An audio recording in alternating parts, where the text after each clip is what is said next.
Allez, ce soir, je voudrais partager avec vous une réflexion sur un sefer qui est peut-être peu connu. Le titre du sefer, il est connu. L'auteur du sefer est connu. On n'associe pas forcément l'auteur avec ce livre. Le livre s'appelle Tomer Dvorah, le palmier de Déborah. Et l'auteur, c'est Rabbi Moshe Cordovero, le Ramak, qui fait partie de cette grande lignée de kabbalistes qui a vécu à la belle époque, à l'époque glorieuse des kabbalistes de Tzfat au XVIe siècle, dont faisait partie bien entendu le fameux Arizal également. Et le Tomer Dvorah est un livre magnifique, et alors en apparence peut-être facile à lire, mais peut-être difficile à comprendre, mais on peut glaner quelques réflexions par-ci par-là et les partager et essayer de comprendre les profondeurs. Il y a une ségoula particulière à étudier le Sefer Tomer Dvorah, qui dit que si on étudie ce sefer, alors on peut, si quelqu'un alors a une maladie, avec le mérite et du sefer et de son auteur, on peut guérir de cette maladie. Donc pour tous ceux qui ont besoin d'une réfoua shlema, par le mérite de cette étude et par la grâce et la bonté d'Akadosh Baruch Hu, qu'il leur accorde la réfoua shlema dont ils ont besoin. Le Tomer Dvorah dit en substance, et il n'est pas le seul, que l'homme doit s'efforcer de ressembler à Kadosh Baruch Hu. Kadosh Baruch Hu, c'est un modèle, c'est un exemple, et on doit lui ressembler. Alors, qu'est-ce que ça veut dire ressembler à Kadosh Baruch Hu? D'abord, est-ce qu'on parle de ressemblance physique? Évidemment que non, puisque Kadosh Baruch Hu n'a pas de ressemblance, il n'a pas de dmout, Adam, il n'a pas un visage, il n'a pas une manifestation physique, il est tout esprit, et évidemment, il est vecteur de midot. De la même manière que Kadosh Baruch Hu, il est gomel chesed, il fait le bien, alors nous aussi on doit être gomel chesed. De la même manière que Kadosh Baruch Hu, il est vatran, c'est-à-dire il ne se met pas en colère, les longanimes, il ne se met pas en colère facilement, l'être humain, il doit apprendre à Kadosh Baruch Hu à ne pas se mettre en colère facilement. De la même manière, et c'est cette mida-là sur laquelle on va s'attarder ce soir, Akadosh Baruch Hu,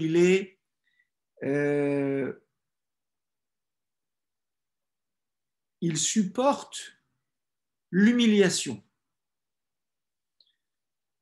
Le Tomer Dvorah dit que, alors je vais peut-être vous le lire dans les mots.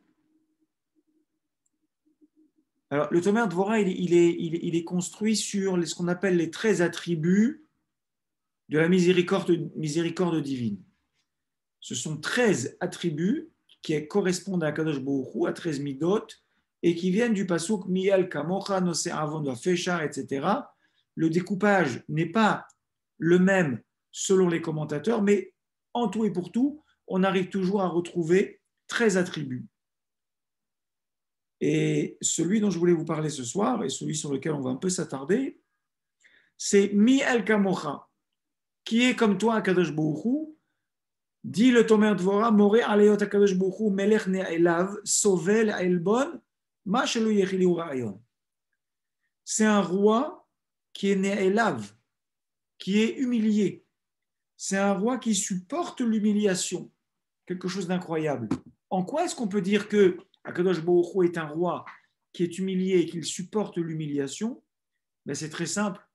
Parce que quand on fait le cheshbon de la avoda des uns et des autres, on se rend compte que l'on est très loin de la manière dont on devrait servir à Kadosh Baruch Hu. Et normalement, Hachem Ishmor, si Hachem il était Midatadin, il était Kulodin, alors personne ne pourrait tenir une fraction de seconde.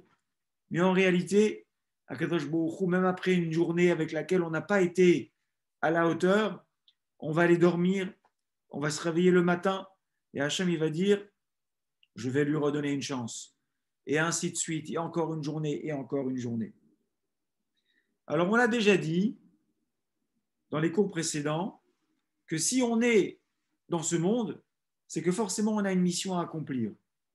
On a déjà dit notamment aussi dans un autre cours que nous sommes conçus et nous sommes constitués de deux forces qui apparemment ne sont pas compatibles, puisque ce sont deux forces totalement opposées.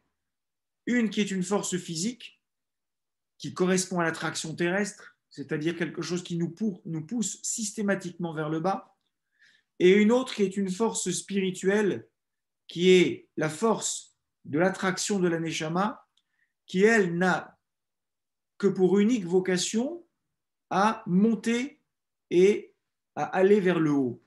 Donc deux forces qui s'opposent, une qui nous tire vers le haut et une qui nous tire vers le bas. Le corps appartient à la terre. On vient de Adam Arishon. Adam s'est appelé Adam parce qu'il venait Mina Adama. Il a été constitué, il a été formé à partir de la terre. Il y a, je ne sais pas si certains ont lu ou ont parcouru ou ont eu un jour entre les mains la Bible d'Eli Chouraki, qui est une traduction en français assez proche du texte hébraïque.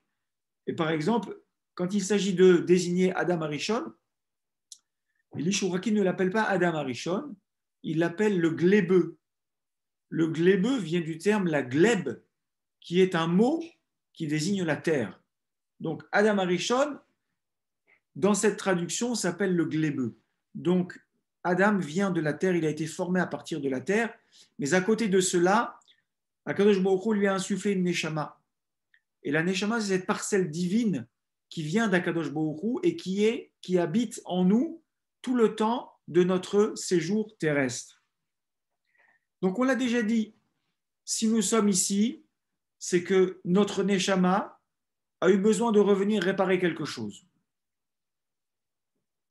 Alors, lorsque j'avais évoqué cette problématique dans un précédent cours, il y a certaines personnes qui avaient assisté au cours et qui ont été un petit peu interpellées en disant « Oui, mais alors, ça m'a quand même un peu dérangé votre histoire parce que j'ai cru comprendre que finalement, après 120 ans, ce qui n'était pas le plus important, c'est-à-dire l'enveloppe corporelle, elle retournait à la poussière. C'est toujours le même. Et la Neshama, elle, va retourner à sa source, c'est-à-dire chez Akadosh Baruch Hu. Et cette personne s'inquiétait du fait que, je pense que c'est certainement quelqu'un qui s'aime bien, et disait, mais après Triat Ametim, en quoi vais-je me réincarner? Parce que je m'aime bien, et si c'était possible de me réincarner dans cette personne-là, ce serait une belle chose. Alors, le Sefer HaGilgulim, bien entendu, dans ce format ici, il est hors de question de pouvoir avoir la prétention d'aborder le Sefer HaGilgulim. Le Sefer HaGilgulim est un texte qui évoque justement toutes ces problématiques-là. Et pour essayer de comprendre, si tant est que l'on puisse comprendre ces notions qui sont quand même assez complexes et profondes, on va essayer de voir, parce qu'effectivement, ça pose problème, ça pose question. Oui, mais alors moi, j'ai quel Neshama? Donc je viens d'une Neshama, je retourne, quand je reviendrai dans un autre corps. À Triatemitim, ma Neshama, elle sera faite de quoi? Et elle épousera de nouveau quel corps? Autre question qui peut aussi nous perturber. Un homme, il a vécu 120 ans, et puis après 120 ans, il était vieux. Donc, est-ce qu'à Triatemitim, ma Neshama va revenir dans ce corps vieux? Ou alors, on va dire, la meilleure époque de sa vie, c'est quand il avait 25 ans, et on va donc choisir de réincarner la Neshama dans le corps de cette personne quand elle avait 25 ans. Autre problématique, nous nous sommes mariés, mon épouse et moi partageons une Neshama, donc après 120 ans, qu'est-ce qui se passe? On redevient une seule personne, deux personnes. Alors sur cette question, il y a quand même quelque chose d'intéressant, c'est qu'il faut savoir que Adam Arishon a été créé seul, c'est-à-dire qu'il n'avait pas de conjoint. Mais pas tout à fait, c'est pas tout à fait vrai, puisque le texte de Bereshit dit Zachar ou Nekeva Beraham, c'est-à-dire qu'Akadosh Baruch Hu, il a créé une créature qui s'appelle Adam Arishon, qui a priori au départ était ce qu'on appelle hermaphrodite, c'est-à-dire qu'il était à la fois mâle et femelle. Il faut savoir que dans la création divine, dans la création que nous connaissons, il y a des créatures qui sont hermaphrodites, c'est-à-dire elles n'ont pas elles ne sont ni mâles ni femelles, ou plutôt elles sont et mâles et femelles, et elles font de l'autoreproduction. Si je ne me trompe pas, je crois que l'escargot fait partie des espèces hermaphrodites. Il n'y a pas d'escargot mâle et d'escargot femelle, c'est un ensemble. Alors ça aussi, c'est quelque chose, l'observation de la nature, l'observation de la création d'Akadosh Baruch Hu peut nous permettre de comprendre des choses très profondes. Mais Adam Arishon, dans le projet initial, il avait été créé hermaphrodite, c'est-à-dire mâle et femelle. Alors, il y a marloquette dans la Gemara. Est-ce que c'était donc une créature double qui se faisait face à face? Auquel cas, on comprendrait que lorsqu'on les a séparés, alors effectivement, on a réussi à mettre d'un côté le côté mâle et de l'autre côté le côté femelle. Par contre, il y a une autre opinion dans la Gemara qui dit que non, la partie mâle et femelle d'Adam Arishon était constituée dos à dos au départ et elles ont été séparées dos à dos. C'est une marloquette là-bas dans la Gemara, on ne va pas rentrer là-dedans ce soir. Mais ce qui est intéressant, c'est qu'on se dit, bah alors, c'était donc une seule Neshama qui déjà, à l'origine, a été coupée en deux, et puis on a eu donc une demi-Neshama chez Adam Arishon et une demi-Neshama chez Chava. Il faut savoir, et c'est pour cela que le mariage juif est quelque chose d'éminemment important, c'est qu'un homme vient avec une étincelle de Neshama qui n'est pas complète. Et son conjoint vient également avec une partie de Neshama qui a besoin de se compléter, et que lorsque l'on passe sous la roupa et lorsque ces deux personnes se réunissent, donc cela signifie que ces deux demi-Neshamot vont devenir une seule Neshama, et tout le travail qu'elles vont faire lors de leur séjour terrestre, elles vont venir se compléter et avancer ensemble. Ça, retenez bien ça, c'est très important par rapport à ce qu'on va dire. Pour comprendre un petit peu cette problématique, on a quelque chose d'important et quelque chose que l'on connaît et sur lequel on peut s'appuyer. Vous savez très bien que Aaron avait deux enfants, enfin il avait plusieurs enfants, mais il avait deux enfants qui ont été punis, qui sont Nadav et Avihu. Nadav et Avihu ont été punis, nous dit la Torah, parce qu'ils ont apporté ce qu'on appelle Esh Zara, c'est-à-dire un feu profane. En réalité, qu'avait-il fait? Moshe leur avait dit, vous allez rentrer dans le Mishkan, vous allez apporter un korban, mais vous n'allez pas y apporter le feu. Vous allez attendre que le feu descende du ciel et qu'il vienne consommer ce korban. Nadav et Avihu étaient extrêmement zélés, comme tous les Kohanim, et ils se sont dit, on n'a pas besoin d'attendre que le feu descende du ciel, nous allons nous-mêmes apporter le feu. Alors cette espèce d'empressement, qui finalement s'avérera être un empressement coupable, et là, au passage, on apprend que dans toutes les midot, le terme midot en hébreu ne veut pas dire qualité, mais veut dire mesure. Qu'est-ce que ça veut dire mesure? Ça veut dire qu'une mida, il faut la mesurer. C'est-à-dire que si elle est équilibrée, c'est une mida tova, et si elle est déséquilibrée, ça devient une mida ra'a. Vous prenez ceci avec toutes les midot, et vous verrez que tout dépend de l'endroit où vous placez le curseur. On obtient une mida tova, on obtiendra une mida ra'a. Prenons par exemple la mida de la générosité. Être généreux, c'est très bien, mais si on n'est pas suffisamment généreux et qu'on devienne avare, ça devient une mauvaise qualité, l'avarice n'étant pas une bonne qualité. La colère, vous allez me dire, mais la colère, alors, ça ne peut pas être une bonne qualité. Oui, il y a parfois des moments où la colère est justifiée, mais il faut qu'elle soit justifiée. Et ainsi de suite pour toutes les qualités humaines. Donc, Nadav et Avihu ont fait preuve d'empressement, la zrizout. La zrizout chez un Kohen, c'est quelque chose d'extrêmement important, sauf qu'on va voir que dans ce cas-là, la zrizout devient coupable. Parce que Moshe Rabbeinu a été catégorique. Radkan, jusque-là, votre travail, votre avoda, le fait de mettre le feu à ce korban n'est pas de votre ressort. Il faut patiemment attendre que le feu descende du ciel. Ils ont donc approché eux-mêmes un feu qui était Zara, c'est-à-dire étranger à la Avoda, qui n'était pas requis, qui n'était pas demandé, et Mida Keneged Mida, comme eux ont apporté un feu qui était étranger, ils ont été consumés par le feu, c'est-à-dire que un feu du ciel est descendu, est entré par leurs narines et les a consumés de l'intérieur.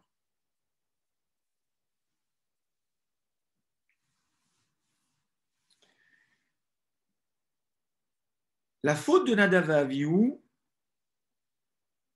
était grave parce qu'elle constituait un Chilul Hashem. C'est un Chilul Hashem. C'est à Akadosh Baruch Hu que revient le privilège de faire descendre un feu Minashamaim du ciel et non pas à l'homme. Donc on se substitue à Akadosh Baruch Hu, on essaie de prendre sa place. C'est un Chilul Hashem, comme pour dire on n'a pas besoin de toi, on est capable de faire ça nous-mêmes. Donc ils sont morts. Donc ça veut dire que la faute était suffisamment grave pour dire que cette Neshama ne pouvait pas être complète et avait besoin d'une réparation. Alors on va continuer, mais le problème, c'est que comment est-ce qu'on répare un Chilul Hashem? C'est compliqué de réparer un Chilul Hashem. Alors ceux qui ont réfléchi un petit peu ont peut-être la question, peut-être la réponse. La réparation d'un Chilul Hashem consiste à faire un Kiddush Hashem, c'est-à-dire son opposé. Le Kiddush Hashem et Mekadesh Shem Shamaim, c'est d'arriver à montrer que la loi divine est une loi supérieure. Arriver à montrer, à faire en sorte que par mon comportement, je vais dévoiler la grandeur d'Akadosh Baruch Hu. Voilà, ça, c'est un Kiddush Hashem. Alors, le Kiddush Hashem, il peut aller, il peut revêtir des formes très différentes. Lorsqu'un juif va se comporter bien en public, notamment devant des non-juifs, et que les non-juifs vont être capables de dire waouh, c'est ça un juif? Ça, c'est un Kiddush Hashem. Puisque le juif, c'est l'ambassadeur, le représentant terrestre de la Torah d'Akadosh Baruch Hu, donc d'Akadosh Baruch Hu. On le sait, vous ne le savez peut-être pas, le Gilgoul de Nadav et Avihu, c'est Pinchas. Alors vous allez me poser tout de suite la question, comment c'est possible? Nadav et Avihu, c'est deux personnes, Pinchas, c'est une seule personne. Comment la réincarnation de deux personnes peut revenir sur une seule personne? Très bonne question à laquelle on a une très bonne réponse. En réalité, Nadav et Avihu n'étaient constitués chacun qu'une de demi-neshama. Et ça consistait une faute pour eux parce que ils n'étaient pas mariés. Et d'ailleurs, ils refusaient de se marier. Ça aussi, pour certains, c'était quelque chose qui pouvait être condamnable de leur part. Bon, c'était un péché d'orgueil. Mon père, c'est Aaron, mon oncle, c'est Moshe. Enfin, ils avaient un yichus incroyable. Quand votre père, c'est Aaron, et quand votre oncle, c'est Moshe Rabbeinu, c'est vrai que trouver un chidour qui soit à la hauteur, c'est un peu compliqué. Et donc, ils disaient, mais quel genre de fille on va pouvoir rencontrer qui va correspondre à ce qu'on appelle notre yichus? Et on n'a pas à rentrer dans ce genre de considération. Chazal disent, quand un homme doit se marier, Yered Darga, il faut qu'il descende d'une marche. S'il reste toujours sur son piédestal, sur son marchepied, alors il va prendre de la hauteur et il va considérer que personne n'est à sa hauteur et forcément, ce sera difficile pour lui de se marier. Donc Nadav et Avihu n'étaient pas mariés, il leur manquait ce qu'on appelle en français curieusement l'âme sœur, c'est-à-dire cette demi-neshama qui vient compléter ma neshama. Et donc, demi-neshama pour Nadav, demi-neshama pour Avihu, va se réincarner chez une seule personne qui va être Pinchas. Et on va voir comment Pinchas va essayer de réparer la faute, puisque si Pinchas revient sur terre, c'est donc pour réparer la faute de la Neshama qui est en lui à présent, qui est celle de Nadav et Avihu. La faute dont on parle, effectivement, c'est Chilul Hashem. Donc Pinchas doit faire un Kiddush Hashem. Quel est le Kiddush Hashem que Pinchas va accomplir? Vous le connaissez très bien, c'est dans Parashat Pinchas. C'est-à-dire que après le Marassé de Moab, où énormément de Juifs vont fauter sur des fautes de mœurs avec les princesses de Moab, et il va y avoir Zimri ben Salou et Cosbi Batsour. Zimri ben Salou, qui est un Nassi, qui est un chef de tribu, qui va se livrer à la débauche avec Cosbi Batsour, Cosbi, la fille de Tsour, qui était une princesse de Moab. Et il assiste à cette scène, et même Moshe Rabbeinu ne sait pas quelle est la réaction la plus adaptée. Et Pinchas va avoir cette lucidité de dire qu'est-ce qui se passe, qu'est-ce que l'on fait dans un cas pareil lorsque Adam Sheboal est aramit, Kanaim Pogaimbo. Si un juif se livre à la débauche avec une non-juive et que c'est fait au vu et au su de tous, Kanaim Pogaimbo, les zélateurs peuvent l'atteindre. Et il va faire ce marassé absolument terrible. Il va rentrer dans la tente, il va prendre sa lance et il va les transpercer tous les deux et il va les lever au ciel et tout le monde va être témoin de l'acte immonde auquel s'est livré Zimri ben Salou et Cosbi Batsour. Et il va faire quoi donc? Par ce marassé, il va faire un Kiddush Hashem public. Comme pour dire, la débauche n'est pas acceptable dans le peuple juif et donc j'avais raison de condamner à mort ces deux personnes-là, mais ça ne pouvait être fait que si tout le monde pouvait en être témoin. Et Chazal nous dit que 10 miracles se sont produits à ce moment-là. Et donc c'est très bien. Alors on dit Pinchas, il a réparé la faute de Nadav et Avihu en faisant un Kiddush Hashem par rapport à Nadav et Avihu qui avait fait un Chilul Hashem. Sauf que l'histoire ne s'arrête pas là. L'histoire ne s'arrête pas là parce que il reste encore un problème. Le zèle de Nadav et Avihu, accompagné, qui a à leur époque causé un Chilul Hashem, à l'époque de Pinchas, le Chilul Hashem est devenu un Kiddush Hashem, mais le zèle était encore fautif. C'est-à-dire, il n'y a pas eu cet instant de lucidité, cet instant de ce qu'on appelle de hamtana, c'est-à-dire de circonspection, de laisser le temps au temps pour faire les choses et que le Kiddush Hashem soit perçu dans la durée. Mais dans le marassé de Pinchas, c'était impossible de faire ce Kiddush Hashem en prenant le temps. Si jamais le marassé s'était terminé, ils seraient sortis de leur tente et Pinchas n'aurait rien pu faire. Donc il était pieds et poings liés par l'événement dont il était témoin et il ne pouvait faire qu'un Kiddush Hashem sans la hamtana, c'est-à-dire sans l'attente nécessaire pour que cette chose soit faite dans la circonspection. On en déduit donc que le travail de la Neshama de Nadav et Avihu à travers Pinchas n'est pas entièrement réparé. Donc il va falloir un troisième voyage. Il va falloir revenir encore sur terre. Et vous le savez peut-être, Pinchas ze Eliyahu Hanavi. La Neshama de Pinchas, qui elle-même est la Neshama de Nadav et de Avihu, va revenir une troisième fois en la personne de Eliyahu Hanavi. Et ça, c'est absolument extraordinaire, puisque c'est là qu'on va voir que tout le tikkun de la Neshama va être effectué. C'est-à-dire qu'on aura de nouveau un Kiddush Hashem, mais sans le zèle et avec la hamtana, avec la circonspection. Et ça s'est produit à l'époque de ce qu'on appelle du roi Ahav et des prophètes de Baal. C'était une époque où la Avodah Zara était rampante en Israël. Le roi Ahav était un roi mécréant. Il n'y avait pas un seul endroit où il n'avait pas planté une Avodah Zara. Et effectivement, la Avodah Zara, c'est un Chilul Hashem puissance 10.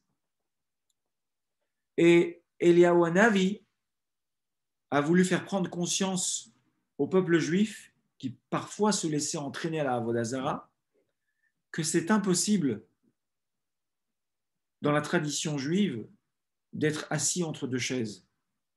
Et il leur a dit d'ailleurs, Eliyahu Hanavi, si vous voulez faire Avodah Zarah, faites Avodah Zarah de bon cœur, mais à condition d'être convaincu que c'est ça qui fonctionne. Mais si on veut être Oved Hashem, on est Oved Hashem 100%, en ne touchant jamais à de la Avodah Zarah. Je lance un petit message au passage, c'est que, sans aller jusqu'à la Avodah Zarah, chez nous, parfois, on a du mal à être totalement shalem, entier. C'est-à-dire qu'on a du mal à être entièrement juif. Il y a 613 mitzvot dans la Torah. Il y a celles qui nous plaisent, avec lesquelles on est en adhésion parfaite, avec lesquelles on est tout à fait d'accord, qui nous semblent cohérentes, logiques, faciles parfois. C'est juste une question de difficulté. Et il y a d'autres mitzvot sur lesquels on est un peu plus réticent. C'est un peu plus compliqué. Alors, ça va être le kissouï roche pour les femmes, ça va être comment est-ce qu'on mange cachère, est-ce qu'on attend vraiment 6 heures avant de consommer du laitage quand on a mangé de la viande, ça va être la shmirat Shabbat, ça va être le vol, oui, enfin, c'est pas tout à fait du vol, la rationalisation. Donc, c'est un peu difficile d'être un juif 100%. Et parfois, on s'en accommode bien en disant, voilà, je suis juif 80% du temps et voilà, il me manque à peu près 140 mitzvot.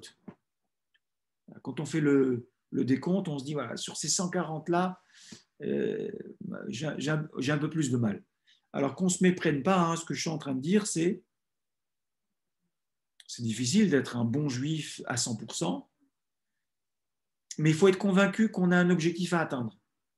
C'est celui, effectivement, de faire Torah et mitzvot totalement, et pas ce qui nous arrange ou là où ça nous semble pas trop difficile. J'ai un exemple comme ça en tête. Je connaissais des gens qui disaient je mange cachère chez moi, mais pas à l'extérieur. Alors, vous connaissez peut-être des gens qui sont un peu comme ça, mais ouais, moi, chez moi, c'est cachère 100%. Le lait, la viande, on ne mélange pas. Le trèfle, ça ne rentre pas. Par contre, quand je suis à l'extérieur, bon, des fois, on mange avec des collègues non juifs et bon, je suis moins macpide. Ça n'existe pas. Ça, c'est pas possible. On est juif chez soi, on est juif dehors, on rayonne partout et on transporte notre Torah 24 heures sur 24 et à tous les coins de la terre. Et vous avez aussi, par exemple, je fais absolument en cache-route 100% chez moi. Quand je suis en vacances, c'est un peu plus compliqué. Donc, voilà, on fait moins attention. Ça, c'est un peu le message qu'on peut apprendre d'Eliyahu Hanavi à son époque où là, effectivement, la faute était une faute très grave. Mais finalement, l'idée est la même. Tu ne peux pas faire Avodah Zarah un jour et Avodat Hashem le lendemain. C'est incompatible. C'est une forme d'hypocrisie.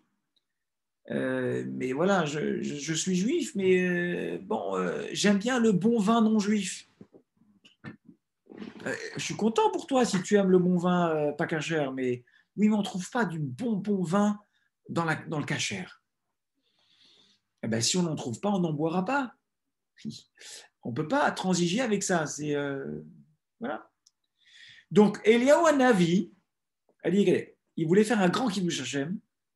Le matin de bonne heure, il a réuni les prophètes de Baal, du roi Ahav. Et il a dit, voilà, vous allez apporter un sacrifice à votre Avodah Zarah, mettez 2, 3, 4, 15, 10 Avodah Zarot, autant que vous voulez. Et nous, en Israël, on va apporter, pareil, un sacrifice. Et on va vous laisser la main. Et lorsque vous allez implorer votre Dieu, il va falloir que un feu descende du ciel et consume le sacrifice. C'est intéressant de remarquer que c'est exactement en phase avec la problématique de Nadav et de Avihu. Il ne s'agissait pas d'Avodah Zarah là-bas, il s'agissait d'apporter un korban dans le Mishkan, dans le désert, mais il fallait attendre qu'un feu descende du ciel patiemment. Ça n'a pas été accompli. Eliyahu Hanavi, c'est certainement que il a une réparation dans sa neshama à faire et que l'occasion lui en est donnée. Mais bien sûr, les prophètes de Baal savaient très bien qu'un feu ne descendait du ciel parce que ils sont hypocrites, mais au moins ils sont honnêtes. Ils savent très bien que la Avodazara ne peut pas faire descendre un feu du ciel et certainement pas à la demande. Donc ils ont triché. Ils ont mis un homme sous la Maharacha, sous le foyer, et ils lui ont dit, dès qu'on va commencer à prier la Avodazara, toi, tu vas allumer par en dessous le feu et on va voir que le korban va s'enflammer et de cette manière, tout le monde va comprendre que Baal, c'est une Avodazara qui fonctionne bien et surtout qui exauce nos souhaits. Akadosh Baruch Hu a fait un S. Ce bonhomme qu'on a mis en dessous, qu'on a caché là-bas, il y a un serpent qui est venu, qui l'a mordu, et bien entendu, il est resté là-bas, il est mort sous la Maharacha, et tout le monde pensait qu'il allait activer ce feu. Et donc, depuis le matin, tous ceux qui faisaient la Avodazara pour Baal, ils ont commencé à prier, ils ont commencé à... Et Eliyahu Navi s'adresse à eux. C'est un texte dans le Navi qui est très intéressant à lire dans le texte. Je vous donnerai les références, Bezrat Hashem. Il leur a dit, mais il se moquait un peu d'eux, Eliyahu Navi. Vous savez, peut-être que Baal, il ne s'est pas encore réveillé. Et voilà, et vous devriez peut-être crier un peu plus fort. Parce que je pense qu'il dort, là, votre Dieu. Et ils ont écouté. Et ils ont commencé à incanter, à crier, à hurler. Le texte nous dit leur visage est devenu rouge sang. Ils ont commencé à s'arracher la peau. Ils ont hurlé. Et ça a duré du matin jusqu'à l'heure de Mincha. Il ne s'est rien passé. Je répète, du matin jusqu'à l'heure de Mincha. Et il ne s'est rien passé. C'est intéressant que je précise et que j'insiste que c'est à ce moment-là que Eliyahu Navi va se mettre à prier à Kadosh Baruch Hu et dit maintenant, on va pouvoir faire un grand Kiddush Hashem public contre la Avodazara de Baal. Et il s'est mis à prier. Et c'était l'heure de Mincha. Et de là, on apprend que Mincha est ce qu'on appelle un Sha'at Ratzon, un moment où Akadosh Baruch Hu, il écoute la prière. C'est pour ça qu'il faut être très attentif à prier Mincha Bismano, parce que c'est une prière à laquelle Eliyahu Navi a été exaucé. La deuxième raison pour laquelle il faut être attentif à la tfila de Mincha, c'est que c'est une tfila que l'on peut très facilement rater. Le matin, je me lève, je sais que j'ai un objectif à ne pas rater, c'est la tfila de Shachrit. Voilà, on fait les tfilas, on se prépare, on boit éventuellement un petit café, et hop, derrière la bête à Knesset, et on fait cette tfila. Donc, il n'y a rien qui va nous empêcher. Le soir, je rentre chez moi, j'ai fini toutes mes activités, la nuit va tomber, j'ai toute la nuit pour faire Arvit, je trouve un minyan assez facilement parce que je suis libéré. Mincha est un moment où on est très occupé. Et particulièrement les journées d'hiver où les journées sont courtes, on peut, entre l'heure à partir de laquelle je peux faire Mincha, 1h30, et l'heure au-delà de laquelle je ne peux plus faire Mincha, 16h30, 17h, et voilà, je vais manger et je vais finir mon repas, je vais me remettre à travailler, je ne vais pas voir le temps passer, et donc je vais rater la tfila de Mincha. Et donc pour ces deux raisons, Chazal nous dit qu'il faut être particulièrement vigilant et attentif à la tfila de Mincha, parce qu'elle a justement, c'est un Sha'at Ratzon. C'est une tfila que l'on peut rater facilement. Donc si j'ai fait l'effort d'accomplir la tfila de Mincha, alors HaKadosh Baruch Hu, il va reconnaître cet effort. Et deuxièmement, Eliyahu Hanavi, il a été Ne'ena Bish'at Mincha. Il a été exaucé à l'heure de Mincha. Et donc, pour cette raison, elle est très importante. Donc, on voit quoi? Eliyahu Hanavi va se mettre à prier à l'heure de Mincha et le feu va descendre du ciel et consumer le korban. Et ça a été le tikkun absolu de la Neshama de Nadav et Avihu qui était revenu en Pinchas et qui était revenu en Elioanavi, puisqu'il a corrigé les deux fautes. Le Chilul Hashem de Nadav et Avihu a été transformé déjà à l'époque de Pinchas, mais encore une fois à l'époque de Elioanavi, et c'était un Chilul Hashem public, tout le peuple a été témoin. Et surtout, la deuxième faute de Nadav et Avihu, qui était une faute d'empressement, c'est-à-dire ils n'ont pas pris le temps d'attendre que le feu descende du ciel, que Pinchas lui-même n'a pas réussi à corriger, puisque Pinchas, de par l'événement qu'il a vécu, il était obligé d'être empressé, parce que s'il n'avait pas été empressé, il aurait raté le Kiddush Hashem. Donc il manquait un petit quelque chose, et on voit, c'est intéressant, à mesure que je vous en parle, je vois qu'il y a quelque chose d'intéressant, c'est que finalement, alors Pinchas, quand il a quitté le monde, on aurait dû dire, ça y est, Tikkun, il n'a plus rien à faire. Hein, et comme toujours, quand quelqu'un quitte ce monde, on se dit, mais pourquoi? Parce qu'il est parti trop tôt, il aurait pu vivre encore un peu plus longtemps. En réalité, le Tikkun n'était pas accompli. Il n'était pas terminé. Donc il fallait que sa Neshama revienne incarné et réincarné chez Eliyahu Navi pour que Eliyahu Navi complète le travail de Nadav et Avihu et de Pinchas, ou en tout cas sur cette Neshama, et que cette Neshama retourne à sa source avec mention, mission accomplie. Maintenant, comment on sait que la Neshama de Eliyahu Navi n'est plus redescendue? Très simplement. Eliyahu Navi fait partie de ces personnages qui ne sont pas morts. Il y en a très peu, qui n'ont pas traversé l'épreuve de la mort. Le passage vie-mort, il n'a pas eu à le subir. Eliyahu Navi est monté vivant directement au ciel. Donc ça, c'est une preuve. Ce n'est pas la seule, parce qu'il n'y en a pas beaucoup qui ont quitté ce monde vivant, mais c'est en tout cas une preuve incontestable que la Neshama d'Eliyahu Navi avait donc accompli sa mission de manière pleine et totale, et qu'il pouvait donc quitter ce monde et retourner cette Neshama de là où elle venait, c'est-à-dire à côté du Kisei HaKavod, tout près d'Akadosh Baruch Hu. Voilà, c'était une petite réflexion à partir du Tomer Dvorah. Elle n'est pas tout à fait terminée, mais je vois que le temps, je ne veux pas qu'on dépasse trop les 45 minutes, et surtout si j'embraye sur la deuxième partie, ça risque d'être un peu long. Alors peut-être qu'on gardera ça pour la semaine prochaine, Be'ezrat Hashem, ou alors on trouvera un autre chidouche sur le Tomer Dvorah ou sur tout un autre sefer éventuellement. Voilà, je vous souhaite à toutes et à tous un Shavua Tov et qu'on entende Be'ezrat Hashem que des bonnes nouvelles toute cette semaine. Amen, Kenny Ratson.